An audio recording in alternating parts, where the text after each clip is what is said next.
Electric लाओ और कहीं भी जाओ। निरंतर कृषि की उपेक्षा की। जब तक हिंदुस्तान का बजट क्या विषय है, क्या 2025 में भारत सरकार ने ग्रामीण अंचल की बेरोजगारी दूर करने के लिए महात्मा गांधी राष्ट्रीय ग्रामीण रोजगार गारंटी योजना शुरू की। और आज इसलिए आपको तकलीफ दी गई है कि ग्रामीण अंचल की गरीबी दूर हो, वहां के लोगों को स्थायी रोजगार मिले, गांव अपने पैरों पर खड़े हो। ये विनम्र प्रयास था सरकार का। लेकिन आज देखने में आ रहा है कि लगातार जो मनरेगा का बजट है उस बजट में कमी हो रही है। सन 2021-22 में मनरेगा का बजट 98,000 करोड़ रुपए था। 2022-23 में ये बजट घट करके 73,000 करोड़ रुपए हो गया और 2023-24 में ये बजट 60,000 करोड़ रुपए हो गया। ये तो अधिक चिंता का विषय है। बहुत तेजी के साथ गांव से शहरों की ओर पलायन हो रहा है और संयुक्त राष्ट्र संघ की एक जो रिपोर्ट है उसके मुताबिक अगर पलायन इसी तरह होता रहा तो 2050 तक आधा गांव और आधा शहर हो जाएगा। बुनियादी बात क्या है? बुनियादी बात यह है कि हमने हिंदुस्तान के विकास का जो मॉडल इख्तियार किया, स्वीकार किया, वो हिंदुस्तान की सेहत के लिए ठीक नहीं था।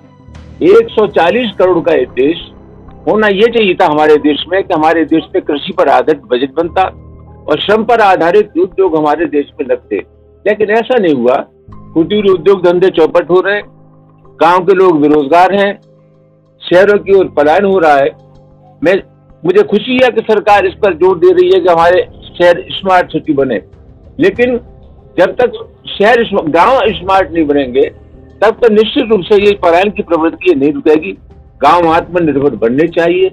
और एक सबसे बड़ी बात यह है कि ये जो मनरेगा का बजट के साथ साथ विभिन्न प्रांतों में जो मनरेगा की मजदूरी है उसमें विसंगति है। हरियाणा में ये 374 रुपये है और उत्तर प्रदेश में 237 रुपये है। अभी भारत सरकार की जो पंचायत राज विभाग की स्थायी समिति है उसने रिकमेंड किया है, उसने फैसला किया है, संस्तुति की है सरकार को कि मनरेगा के बजट में वृद्धि के साथ साथ जो रोजाना मजदूरी मिलती है मनरेगा के श्रमिकों को उसमें बढ़ोतरी की जाए, आधार कार्ड की उसमें अनिवार्यता खत्म हो। और सबसे अहम सवाल उन्होंने कहा कि महंगाई को आधार बना करके मनरेगा के मजदूरों का निर्धारण होना चाहिए मजदूरी का। तो यही सब सवाल है। और हम बहुत विनम्रता के साथ कहना चाहते हैं कि सरकार को अगर सही मानों में गांव से पलायन रोकना है शहरों की ओर तो गांवों को सशक्त बनाना पड़ेगा, मनरेगा के बजट को बढ़ाना पड़ेगा, गांव आत्मनिर्भर बने। इसके लिए हमारे कुटीर उद्योग धंधे हैं उनका संरक्षण और संवर्धन करना पड़ेगा। लेकिन सांसद केंद्र सरकार ये कहती है कि इस मनरेगा बजट से टेक्नोलॉजी के उपयोग में बढ़ावा मिलेगा और ग्रामीण क्षेत्र को कई फायदा मिलेगा। नहीं, हम तो खुद ही कह रहे हैं ग्रामीण क्षेत्र के पलायन को रोकने के लिए सबसे सशक्त माध्यम था ये योजना। लेकिन इस योजना का बजट तो बढ़ना चाहिए ना। गांव से पलायन रुके, गांव के लोगों को मजदूरी मिले, इसके लिए प्रयास ये होना चाहिए कि क्रम से मनरेगा के बजट में बढ़ोतरी हो। ये सरकार तो कम कर रही है मनरेगा के बजट को। और 3 वर्ष का मैंने आपको जो आंकड़ा दिया उसके हिसाब से मनरेगा के बजट में क्रम से गिरावट आ रही है। यही तो चिंता का विषय है।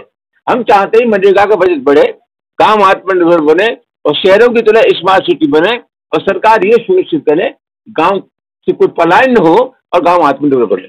सांसद जी, किस तरह से देखते हैं कि निर्मला सीतारमण इस बार 8वां बजट पेश करने जा रही है 1 फरवरी को लेकर प्रति, और जैसा कि आप उसको चर्चा कर रहे हैं मनरेगा, इसमें जो अनुभवी जो लोग हैं वो बता रहे हैं कि सर बजट बढ़ाने की उम्मीद है, उस पर आपका क्या कमेंट है? नहीं, बजट बढ़ाने की उम्मीद है, हम उसका स्वागत करें। ग्रामीण अंचल का मनरेगा का बजट बढ़ता है और इसी वजह से मैंने आपसे प्रार्थना की कि 1 फरवरी को बजट प्रस्तुत होने वाला है। हम अपेक्षा करेंगे कि मनरेगा का बजट सरकार को बढ़ाना चाहिए। सांसद जी, कई बार लगातार मनरेगा पर ये सवाल उठते रहे, सरकारें किसी की भी रही हो, भ्रष्टाचार की जग में ये योजना जाती रही है। कई बार ये प्रश्न उठे, भ्रष्टाचार इसमें हुआ है। ऐसे में यदि आप इसी स्ट्रक्चर पर चलने की बात करेंगे तो कैसे लोगों को वो इंसाफ दिलाने की बात आप कर रहे हैं? जहाँ तक मनरेगा का सवाल है, मैं नहीं सोचता कि कोई जो नीतियां बनती है उसमें कोई अपवाद है। मनरेगा में कुछ कमियां हो सकती है तो सरकार इसके लिए कोई तंत्र विकसित करे, सरकार कोई एक ऐसा मैकेनिज्म डेवलप करे जिसकी वजह से उसका दुरुपयोग हो सकता है। लेकिन बेसिक सवाल ये है कि ग्रामीण अंचल के लोगों को रोजगार देने के लिए इस योजना के अलावा कोई दूसरी योजना नहीं है। सरकार को अगर कहीं जानकारी मिलती पास ऐसा बेहतर कोई दिमाग में योजना है जिसको लेके आप कह सकते हैं कि ग्रामीण विकास हो सकता है? नहीं, मैंने आपसे पहले कहा ना, सबसे अहम सवाल क्या है? सबसे अहम सवाल है कि हमने विकास का जो मॉडल इख्तियार किया, उसके चलते हमारे गांव वीरान हो गए।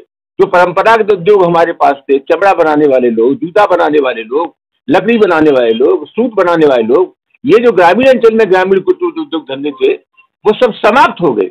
सरकार को पुनः गांधी की ओर लौटना पड़ेगा और गांव को निर्भर बनाने के लिए भी कोशिश करनी पड़ेगी। एक जरूरी सवाल यह है कि लगातार समाजवादी पार्टी बीजेपी पर हमलावर रहते हैं, कहते हैं कि वो मनरेगा को कहीं ना कहीं खत्म करते जा रहे हैं, तो क्या कहेंगे?